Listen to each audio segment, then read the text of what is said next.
Every day the Fat Controller came to the station to catch his train.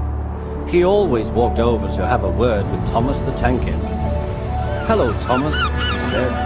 "Remember to be patient. You can never be as strong and fast as Gordon the Big Blue Engine, but you can be a really useful engine. Don't let those trucks tease you." There were lots of trucks at the station. They were silly and noisy.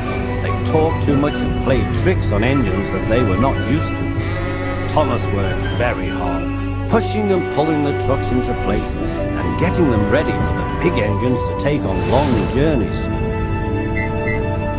There was also a small coach and two strange things that his driver called cranes. "That's the breakdown train," he told Thomas. "The cranes are for lifting heavy things like engines and coaches and trucks." One day, Thomas was very busy in the yard. Suddenly, he heard an engine whistling. "Help! Help!" When he looked towards the line, he saw a goods train come rushing through, much too fast. Thomas could see that it was James, and James looked very frightened.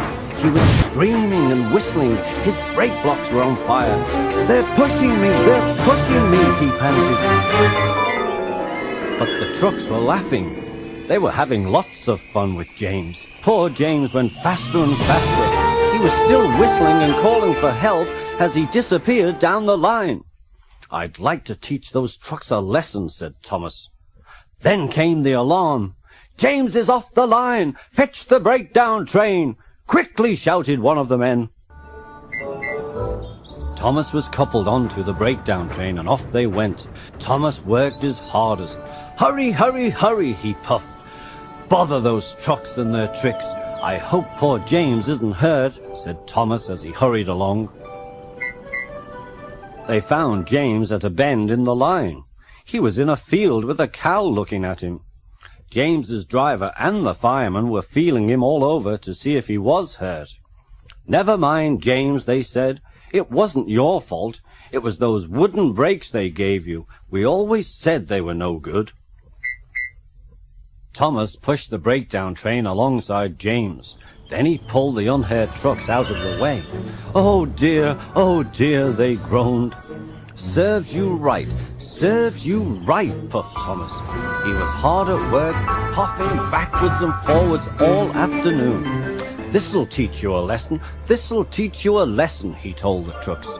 They left the broken trucks, and then with two cranes they put James back on the rails.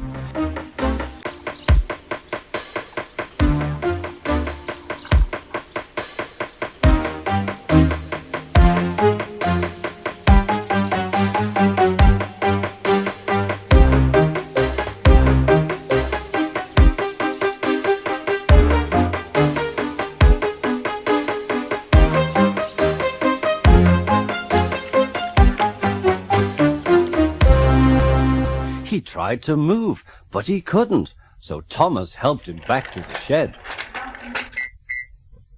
The Fat Controller was waiting anxiously for them. He smiled when he saw Thomas. "Well, Thomas," he said, "I've heard all about it, and I'm very pleased with you. You are a really useful engine.